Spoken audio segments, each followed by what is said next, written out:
Weirs MS Excel లో డీగెట్ function అనేది ఏ విధంగా యూజ్ అవుతుంది, వీలుకప్ ఫంక్షన్ కన్నా డీగెట్ ఫంక్షన్ అనేది ఎక్కువగా ఎందుకు యూజ్ చేస్తున్నారు, ఈ ఫంక్షన్ లో ఉన్న అడ్వాంటేజెస్ ఏంటో స్టెప్ బై స్టెప్ ఇప్పుడు మనం నేర్చుకుందామండి.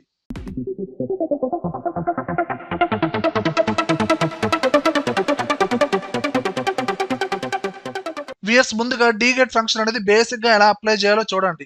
ఇక్కడ ఆల్రెడీ ఒక ఎంప్లాయ్ రిపోర్ట్ ఇచ్చానండి. Employee ID, employee name, place, department.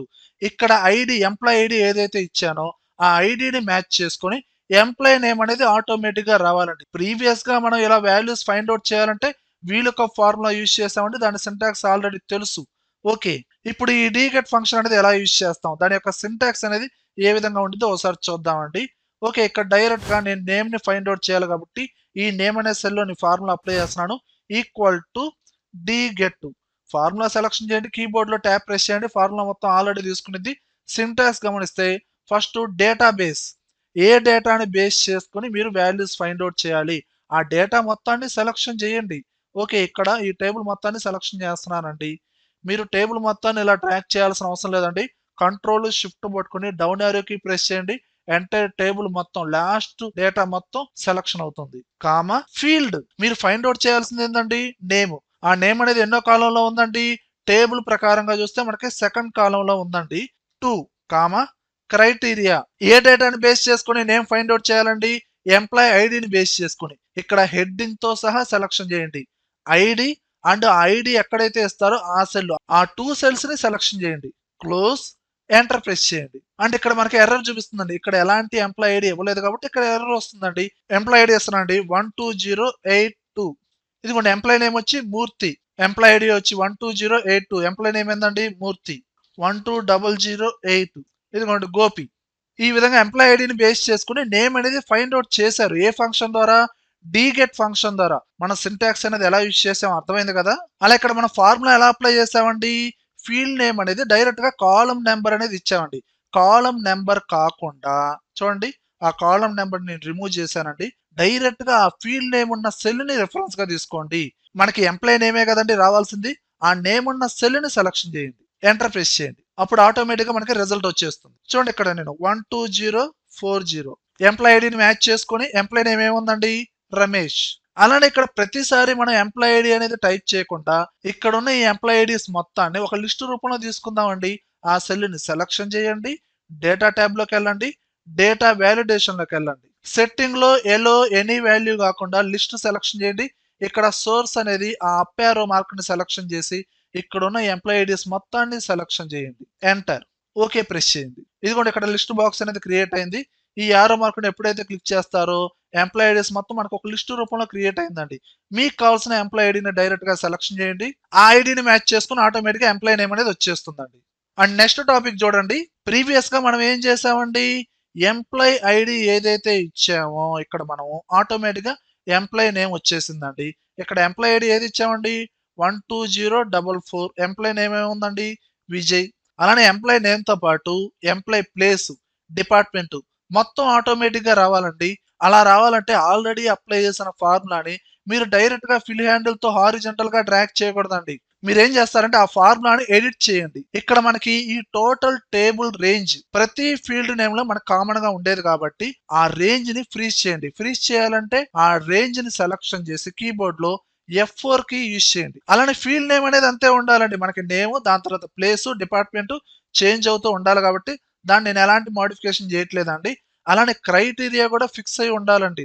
So criteria range ని కూడా సెలక్షన్ చేసి ఫ్రీజ్ చేయండి. Shortcut F4, enter. దీని తర్వాత ఆ ఫార్ములాని ఫిల్ హ్యాండిల్ తో డ్రాగ్ చేయండి హారిజంటల్ గా. ఆటోమేటిక్ గా ఎంప్లాయ్ ఐడిని మ్యాచ్ చేసుకొని employee name, place and department వచ్చింది చూడండి. 12082 మూర్తి, ప్లేస్ వచ్చి పొన్నూరు, డిపార్ట్మెంట్ వచ్చి ఐటీ. అండ్ ఇక్కడ ఐడి చేంజ్ చేస్తున్నానండి. ఐడి వచ్చి 12044 విజయ్, ప్లేస్ వచ్చి విజయవాడ, ఈసీ డిపార్ట్మెంట్. ఈ విధంగా ఎంప్లాయ్ డీటెయిల్స్ మొత్తాన్ని ఒకేసారి మనం ఫైండ్ అవుట్ చేయించండి. అండ్ నెక్స్ట్ టాపిక్ వచ్చి ప్రీవియస్ గా చెప్పిన టాపిక్స్ మొత్తం మనం వీలుకప్ ఫార్ములా యూజ్ చేసి కూడా చేయించండి. కానీ ఇప్పటి నుంచి చెప్పే టాపిక్స్ అనేది మనం వీలుకప్ ఫార్ములా యూజ్ చేసి వర్క్ చేయలేమండి. ఇప్పుడు ప్రెజెంట్ టాపిక్ ఏంటంటే మల్టిపుల్ క్రైటీరియాని బేస్ చేసుకొని మనం వాల్యూస్ ని ఫైండ్ అవుట్ చేయడం అండి. నేమ్ ని, ప్లేస్ ని, 2 ఫీల్డ్ నేమ్స్ ని బేస్ చేసుకొని మనం సేల్స్ వాల్యూస్ అనేది ఫైండ్ అవుట్ చేయాలండి. చూడండి ఫార్ములా అప్లై చేస్తున్నాను. Equal to DGET formula selection చేయండి, ట్యాప్ ప్రెస్ చేయండి, ఫార్ములా మొత్తం తీసుకునిద్ది. టేబుల్ ని ఈ విధంగా సెలక్షన్ చేసి కంట్రోల్ షిఫ్ట్ డౌన్ యారోకి ప్రెస్ చేయండి. ఎంటైర్ టేబుల్ మొత్తం సెలక్షన్ అయ్యిద్ది. Comma field name find out చేయాల్సింది సేల్స్ వాల్యూస్ కాబట్టి ఆ సేల్స్ ఉన్న సెల్ ని రిఫరెన్స్ గా తీసుకోండి. కామా అండ్ ఈ క్రైటీరియా 2 ఫీల్డ్ నేమ్స్ మొత్తాన్ని సెలక్షన్ చేయండి హెడ్డింగ్స్ తో సహా. ఈ విధంగా డైరెక్ట్ గా సెలక్షన్ చేసి క్లోజ్ చేసి ఎంటర్ ప్రెస్ చేయండి. అక్కడ ఎలాంటి డేటా ఇవ్వలేదు కాబట్టి అక్కడ ఎర్రర్ చూపిస్తుందండి. ఇక్కడ నేమ్ ఇస్తున్నానండి. ఎంప్లాయ్ నేమ్ వచ్చి శంకర్. అదిగోండి ఆటోమేటిక్గా సేల్స్ వాల్యూ వచ్చిందండి శంకర్. అండ్ ప్లేస్ వచ్చి గుంటూరు ఎగ్జాక్ట్గా ఇవ్వండి. ఇక్కడ ప్లేస్ కనుక మీరు డిఫరెంట్గా ఇచ్చారనుకోండి, నేను ఇక్కడ తెనాలి ఇచ్చానండి, అదిగోండి ఆటోమేటిక్గా సేల్స్ వాల్యూ అనేది ఎర్రర్ వచ్చేసింది. 2 ఫీల్డ్ నేమ్స్ కరెక్ట్ గా ఉండాలండి. కరెక్ట్ గా మ్యాచ్ అయితేనే మనకి ఏంటండి సేల్స్ వాల్యూ వస్తుంది, రిజల్ట్ అనేది కరెక్ట్ గా వస్తుందండి. ఇక్కడ ప్లేస్ అనేది తెనాలే ఉంచానండి. ఇక్కడ నేను నేమ్ వచ్చి ప్రసాద్ ఇచ్చానండి. ఆటోమేటిక్గా ప్రసాద్ తెనాలి సేల్స్ వాల్యూ ఎంత ఉందండి 86,272 వచ్చిందా రాలేదా? ఇలా మల్టిపుల్ కండిషన్స్ ని యూజ్ చేసి VLOOKUP ఫార్ములాలో మనం వర్క్ చేయడం కుదరదండి. DGET ఫంక్షన్ లో మాత్రం మనం వాల్యూస్ ని ఫైండ్ అవుట్ చేయొచ్చు. ఓకేనా? అండ్ నెక్స్ట్ టాపిక్ వచ్చి ఇక్కడ మనము ఆల్రెడీ ఫార్ములా అప్లై చేసాం. ఎలా అప్లై చేసాము? ఇక్కడ మనం ప్రోడక్ట్ నేమ్ ఏదైతే ఇచ్చామో ఆ నేమ్ ని మ్యాచ్ చేసుకొని ఎంప్లాయ్ నేమ్ వచ్చిందండి. ప్రోడక్ట్ అనేది ఎన్నో కాలంలో ఉందండి, థర్డ్ కాలంలో ఉంది. ఎంప్లాయ్ నేమ్ అనేది ఫస్ట్ కాలంలో ఉంది. మనం ఫైండ్ అవుట్ చేయాల్సిన వాల్యూ ఎలా ఉందండి, ప్రోడక్ట్ కాలం కి ఎంప్లాయ్ నేమ్ అనేది రివర్స్ లో ఉందండి, లెఫ్ట్ సైడ్ లో ఉంది. అప్పుడు మనం రివర్స్ లుక్అప్ యూజ్ చేయాలండి. VLOOKUP అనేది యూజ్ చేయడం కుదరదండి. కానీ DGET ఫంక్షన్ ద్వారా కూడా మనం లెఫ్ట్ సైడ్ లో ఉన్న వాల్యూస్ ని కూడా మనం ఫైండ్ అవుట్ చేయొచ్చు. ఇక్కడ ఆల్రెడీ డేటా రిమూవ్ చేశానండి. ఇక్కడ ప్రోడక్ట్ నేమ్ ఏదైతే ఇచ్చానో ఆటోమేటిక్ గా ఎంప్లాయ్ నేమ్ రావాలండి. ఇక్కడ మనం ఫార్ములా అప్లై చేయాలి కాబట్టి equal to DGET tap press చేయండి, ఫార్ములా మొత్తం తీసుకునిద్ది. సేమ్ సింటాక్స్ అండి, ఎలాంటి మార్పులు చేర్పులు లేవండి. ఎంటైర్ టేబుల్ మొత్తాన్ని సెలక్షన్ చేయండి.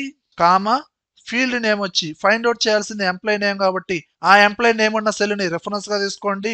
కామా ఇక్కడ ఉన్న ఈ లుక్అప్ వాల్యూని కూడా టోటల్ గా హెడ్డింగ్ తో సహా సెలక్షన్ చేయండి. క్లోజ్ చేయండి, ఎంటర్ ప్రెస్ చేయండి. ఇక్కడ ఎలాంటి ప్రోడక్ట్ నేమ్ ఇవ్వలేదు కాబట్టి అక్కడ ఎర్రర్ వచ్చిందండి. ప్రోడక్ట్ ఇస్తున్నానండి ఎంఐ మొబైల్, క్యాపిటల్ లెటర్స్ అయినా స్మాల్ లెటర్స్ అయినా స్పెల్లింగ్ మిస్టేక్ లేకుండా ఇవ్వండి. అదిగోండి ఎంఐ మొబైల్స్ ప్రోడక్ట్ ఎవరు సేల్ చేశారు, మౌనిక. వచ్చిందా రాలేదా? సోనీ ఎల్ఈడి ఎవరండి ఎంప్లాయ్, రమేష్. ఓకేనా? అండ్ నెక్స్ట్ టాపిక్ చూడండి. ఇక్కడ ఆల్రెడీ ప్రీవియస్ గా చెప్పినట్టు ఎంప్లాయ్ ఐడి ఇచ్చానండి. ఆ ఎంప్లాయ్ ఐడిని మ్యాచ్ చేసుకొని ఎంప్లాయ్ నేమ్ అనేది వచ్చిందండి. ఏ ఫంక్షన్ యూజ్ చేసాం, DGET ఫంక్షన్ యూజ్ చేసాం. ఓకే, అంతవరకు బాగానే ఉంది. ఇక్కడ మనం డేటా గమనిస్తే డూప్లికేట్ వాల్యూస్ ఏమైనా ఉన్నాయా అంటే ఇక్కడ కరెక్ట్ గా వెరిఫై చేయండి. ఎంప్లాయ్ ఐడి చూసుకుంటే 12082 మూర్తి ఉన్నారు. ఓకే, అలానే 12082 శాంతి కూడా ఉందండి. ఇక్కడ డూప్లికేట్ ఐడీస్ ఉన్నాయి. ఇప్పుడు కనుక నేను ఇక్కడ 12082 ఇచ్చాను అనుకోండి, ఆటోమేటిక్గా ఎర్రర్ వచ్చేస్తుంది. DGET ఫంక్షన్ లో ఉన్న ఒకే ఒక్క డ్రాబ్యాక్ ఇదేనండి. అదే మీరు VLOOKUP ఫార్ములా యూజ్ చేశారనుకోండి, ఈ మెయిన్ టేబుల్లో ఎలా ఫైండ్ అవుట్ చేస్తుందంటే ఫస్ట్ నేమ్ ఏదైతే మ్యాచ్ అయిందో ఇక్కడ మనకి డేటా ప్రకారంగా మూర్తి మ్యాచ్ అయింది కాబట్టి ఎంప్లాయ్ నేమ్ అనేది మూర్తి వచ్చేస్తుంది. కానీ మనకి DGET ఫంక్షన్ లో డూప్లికేట్ డేటా కనుక ఉంటే ఎర్రర్ వచ్చేస్తుందండి. ఇలా ఎర్రర్ రాకూడదండి. దాని ప్లేస్ లో డూప్లికేట్ డేటా అని రావాలనుకుంటే ఆ ఫార్ములాలో మళ్ళీ అడిషనల్ గా మోడిఫికేషన్ చేయండి. ఈ ఫార్ములాని నేను ఎడిట్ చేసి ఈక్వల్ టు తర్వాత ఇఫ్ ఎర్రర్ ఓపెన్ బ్రేసెస్, దాని తర్వాత ఆ ఫార్ములా మొత్తం యాస్టీజ్ గా ఉంచండి. క్లోజ్ బ్రేసెస్ తర్వాత అంటే DGET ఫంక్షన్ క్లోజ్ చేసిన తర్వాత కామా డేటా ఏదైతే రావాలో డూప్లికేట్ డేటా అని రావాలండి. ఆ డేటానే డబుల్ కోట్స్ లో ఇవ్వండి. డబుల్ కోట్స్ లో డూప్లికేట్స్ డేటా, మళ్ళీ డబుల్ కోట్స్ ఎండ్ చేయండి, క్లోజ్ చేయండి, ఎంటర్ ప్రెస్ చేయండి. ఇదిగోండి డూప్లికేట్ డేటా. అలా ఇక్కడ ఎంప్లాయ్ ఐడి వేరేది ఇస్తున్నాండి 12008 గోపి. ఎంప్లాయ్ నేమ్ ఏదైతే ఉందో ఆటోమేటిక్ వచ్చేసింది. అలానే 12066 అని ఇచ్చాను, డూప్లికేట్ డేటా వచ్చింది. అంటే 12066 కూడా రిపీట్ అయిందండి. ఎక్కడ రిపీట్ అయింది, ఇదిగోండి 12066 లక్ష్మి నరేంద్ర. ఈ విధంగా ఫైండ్ అవుట్ చేయొచ్చు. ఓకేనా? అండ్ నెక్స్ట్ టాపిక్ వచ్చి మనం ఇక్కడ ఎంప్లాయ్ నేమ్ ఏదైతే ఇచ్చామో ఆ నేమ్ ని మ్యాచ్ చేసుకుని డిపార్ట్మెంట్ అనేది వచ్చిందండి. ఓకే, మనకి VLOOKUP లో లేని DGET ఫంక్షన్ లో ఉన్న అడ్వాంటేజ్ ఏంటంటే పార్షియల్ టెక్స్ట్ ని తీసుకునిద్దండి. ఇక్కడ మూర్తి అనేది సెలెక్ట్ చేసిన డేటా బేస్ లో కంప్లీట్ గా ఉందండి. ఓకే, కానీ ఇక్కడ ఎంప్లాయ్ నేమ్ అనేది నేను లక్ష్మి అని టైప్ చేస్తున్నానండి. అక్కడ డేటా బేస్ లో చూసుకుంటే మనకి లక్ష్మి రాయ్ ఉంది. కంప్లీట్ గా టైప్ చేయకుండా ఫస్ట్ వర్డ్ మాత్రమే టైప్ చేశాను. అయినా మ్యాచ్ చేసుకుని ఆటోమేటిక్ గా డిపార్ట్మెంట్ వచ్చేసింది. చూడండి, నేను ఇక్కడ గోపి అని ఇచ్చానండి. గోపి కృష్ణ అనే ఉంది డేటాబేస్ లో, కానీ మ్యాచ్ చేసుకున్న డిపార్ట్మెంట్ అనేది ట్రిపుల్ వచ్చేసింది. ఇది మనకి వీలుకప్ ఫార్ములాలో రాదండి, ఓన్లీ డీగెట్ ఫంక్షన్ లో మాత్రమే పార్షియల్ టెస్ట్ ని తీసుకునిద్దండి. ఓకేనా? అలా ఇప్పటిదాకా చెప్పుకున్న ఈ డీగెట్ ఫంక్షన్ సింటాక్స్ లో ఈ టోటల్ డేటాబేస్ అనేది పర్టికులర్ గా ఒక షీట్ లో ఉన్న డేటాని మాత్రమే సెలక్షన్ చేయడం కాదండి, వేరొక షీట్ లో ఉన్న డేటాను కూడా మీరు రిఫరెన్స్ గా తీసుకోవచ్చు, లేదా వేరొక ఎక్సెల్ ఫైల్లో ఉన్న డేటాను కూడా మీరు రిఫరెన్స్ గా తీసుకోవచ్చు. ఇలా తీసుకొని ఈ డీగెట్ ఫంక్షన్ యూజ్ చేయండి. ఓకేనా? వ్యూయర్స్, ఈ వీడియోలో కంటెంట్ ఉంటేనే లైక్ చేయండి. అలానే కంప్యూటర్స్ అడ్డా ఛానల్ని సబ్స్క్రైబ్ చేసుకోకపోతే వెంటనే సబ్స్క్రైబ్ చేయండి. పక్కనే ఉన్న బెల్ ఐకాన్ని ప్రెస్ చేయండి. Thank you very much.